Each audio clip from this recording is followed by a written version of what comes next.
तो मेरा नाम अनुरंजन है। बेंगलुरु से आप सबसे मुखातिब हो रहा हूँ। आईटी इंडस्ट्री में काम करता हूँ और संघ के आदेश पर आप सभी से फिर से रूबरू हो रहा हूँ डायरेक्ट। पहले भी मैं कॉन्सेप्ट और गोल्डन नियम पर रहा हूँ। तो संघीय शक्ति को सबसे पहले नमन करता हूँ। संघ का और आप सभी का इस पोर्टल पर जुड़ने के लिए सादर धन्यवाद और वेलकम, है ना। जैसा कि आप सभी जानते हैं, संघ में हम मुख्य रूप से गोल्डन विनय और कॉन्सेप्ट पर ही चर्चा करते हैं और ये हर रोज करते हैं। डेली 3 घंटे के कार्यक्रम में 2 घंटे तो हम एक दूसरे से मिलते ही हैं। तो इस संघ के माध्यम से जुड़ते हैं और दूसरों को जोड़ने का प्रयास भी करते हैं। ये साफ तौर पर हम सभी को समझना है कि समर संघ का मुख्य उद्देश्य जुड़ना और जोड़ना है और इससे मिली ताकत से अपने अधिकार जो लगभग खत्म हो चुके हैं उन्हें वापस सही रूप में लाना है। हम समण हैं, समता में रमण करते हैं, बराबरी के पक्षधर हैं। जो वमन है यानी जो ऊंच नीच में विश्वास करते हैं, जो समण के विपरीत हैं, जो विषमता में रमण करते हैं, समता में नहीं करते, उनका संघ बन चुका है और उनका संघ बहुत मजबूत है। इसी कारण आज उनकी सोच देश पर राज कर रही है। हम समण हैं जो समता में रमण करेंगे। हम बराबर चाहते हैं और हमारी इच्छा है कि उनकी संख्या भी उनके अधिकारों के तक सीमित हो जाए, बराबर हो जाए। ऐसा नहीं हो सकता है कि वो 3%, 10% लोग पूरे 100% चीजों पर कब्जा किए हुए हैं। तो हमारा यह भी उद्देश्य होना चाहिए कि किसी के साथ अन्याय नहीं नहीं होना चाहिए, अन्याय ना हो। तो अब चंदे पर आता हूँ। चंदा जो है दूसरा हमारा विनय है और चंदा एक ऐसी मुसीबत है जो संघ में सेंध लगाने वालों को शुभ अवसर देती है। इसीलिए संघ के दूसरे नियम का है चंदा कभी नहीं को एक पहरेदार के रूप में हाउस द्वारा पास किया है।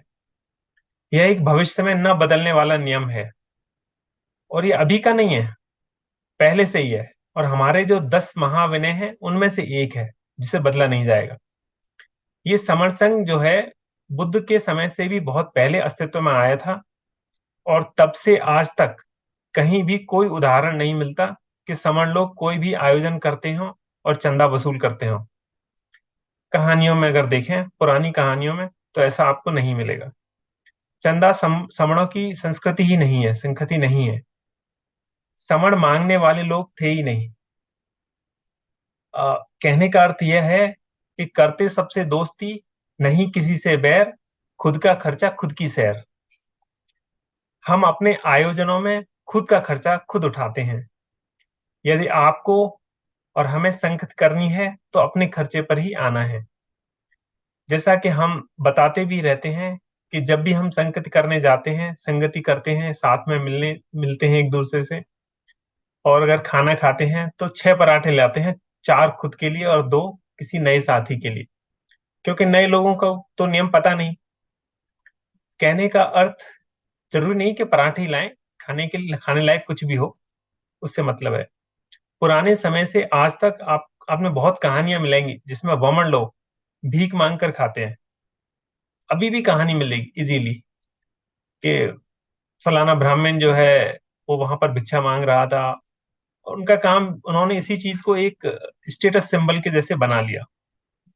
तो वो समणों के दरवाजे पर याचकर्ता की भांति आते थे। परंतु आपको एक भी पुरानी कहानी नहीं मिलेगी जिसमें समण याचक करता हो। इसी बात को ध्यान में रखते हुए हमें कभी वमनों से कोई उम्मीद नहीं रखनी चाहिए। उन्होंने लगभग काम के 99% संसाधनों पर कब्जा कर रखा है, जबकि उनकी संख्या 10 ही है, 10%। वो भीख मांगकर जीने वाले ऐसा इसलिए कर पाए क्योंकि उन्होंने हमारे समर संघ की तरह एक संघ बना लिया और हमारे संघ को जातियों की ऊंच नीच वाली घुट्टी पिला दी।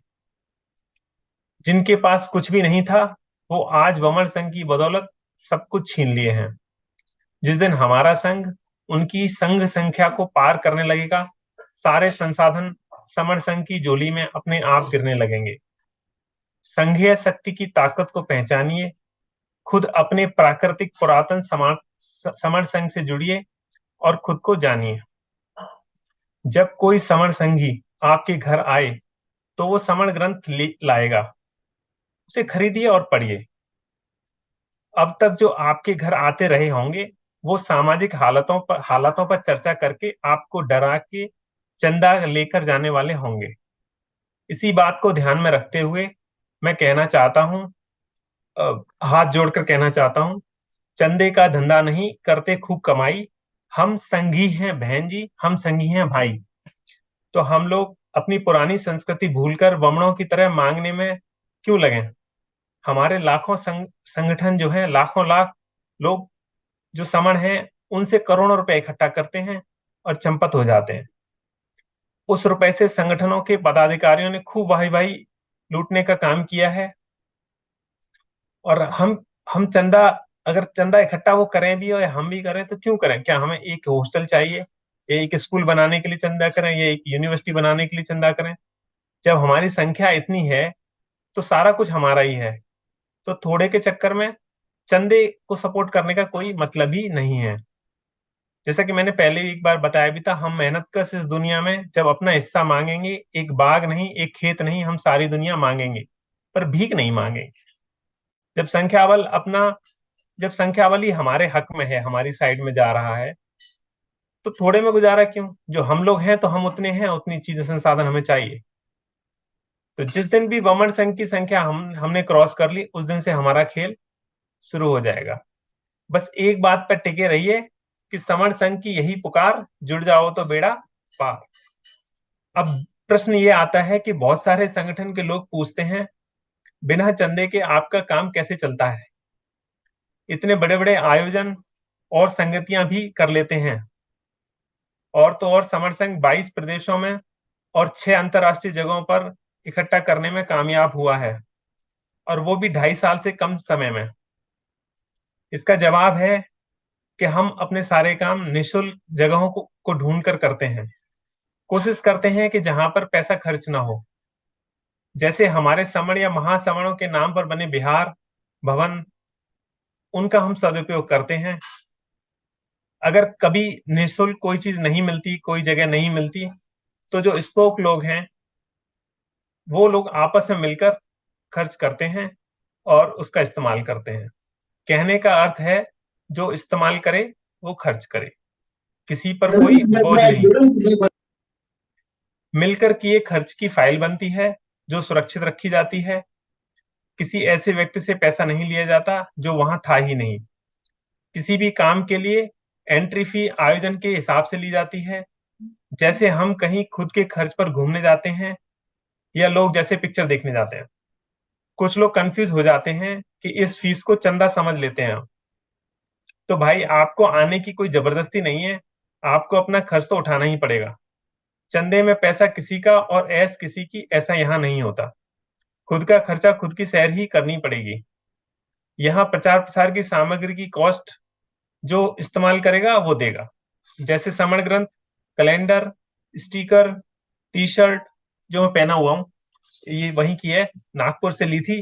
टोपी, बैग, फोटो, हैंडबिल, बच्चों की नोटबुक, डायरी इत्यादि, सभी समर संगियों की ये खून पसीने की कमाई है। न किसी को फ्री में दी जाती है, न फ्री में ली जाती है। जहां पैसे की गड़बड़ियां होती हैं, वहां जुड़ना संभव नहीं हो पाता, लोग टूटने लगते हैं। और तो और सरकारें, ईडी, सीबीआई, इनकम टैक्स, ये अपनी आंखें ऊंची करने लगते हैं। लगभग सभी लोग जो चंदा ले जाते हैं, वो वापस आकर हिसाब भी नहीं देते। आपको लगता है आपका पैसा पानी में चला गया। ये मैं हरेक के लिए नहीं कह रहा हूं, लेकिन मैक्सिमम यही हाल है। जब भी कोई सामाजिक करता हमारे घर, बचपन में जब मैं देखता था तो आता था, तो मेरी माता श्री को यह डर लगा रहता था कि ये पैसा ना मांगे, क्योंकि वो बड़ी मुश्किल से सब्जी वाले से इधर उधर से करके अपना बचा कर इकट्ठा करने की कोशिश करती थी, जो कि सभी लेडीजें करती भी हैं। तो वो तो उनको यही लगा रहता था कि किसी न किसी तरीके से सामाजिक दशाएं बताएगा और हो जाएगा। पर फिर भी पिताजी कुछ न कुछ दे ही दिया करते थे। बाद में कभी कोई हिसाब बताने तो आज तक नहीं आया। मेरी मम्मी इसी बात से बहुत दुखी रहती थी। जब उनको समर संघ के नियम का पता चला, तो उनका वो डर खत्म हो गया। अब फक्र से हम किसी को कह सकते हैं, भाई चंदा कभी नहीं, यही हमारा नियम है, हमने यही कसम खा रखी है, संघ में है। तो आपके आने का धन्यवाद, चाय पानी पीजिए और सप्रेम रुखसत हो लीजिए। बहुत से नेता मैंने देखे हैं जो जनता से चंदा लेकर अपना बड़ा बड़ा जन्मदिन या कोई कार्यक्रम करते हैं। यहाँ कर्नाटक में ही मैंने देखा है। और उसी जनता को भिखारी की तरह अपने दरवाजे पर गिफ्ट बांटते हैं। पैसा भी उन्हीं का है, लोगों उन्हीं लोगों से लिया हुआ है और अपना भर लिया है, और खुद कोई नौकरी नहीं करते हैं। और उन्हीं के पैसे का इकट्ठा करके उन्हीं को अपने जन्मदिन में गिफ्ट बांटते हैं, जैसे कि वो किसी को दे रहे हो। जबकि वही पब्लिक जो कि दान जो जो दाता थी, जो देने वाली थी, वो मंगता हो जाती है। यानी पैसा तो जनता का ही था। तो हम चंदे वाले लोग जुड़े रहने और जोड़ने वाले लोग हैं। जब मैं नागपुर की संगति में था तो वहां एक नारा हाथ पड़ा था, समर संगी की क्या पहचान, ऊंचा माथा ऊंची शान। So thank you everyone for listening me. आप सभी जिंदाबाद, संघ जिंदाबाद, संघीय शक्ति जिंदाबाद। यदि मुझसे कुछ त्रुटि हुई हो तो संघ मुझे माफ करे, संघ मुझे माफ करे, संघ मुझे माफ करे। Thank you.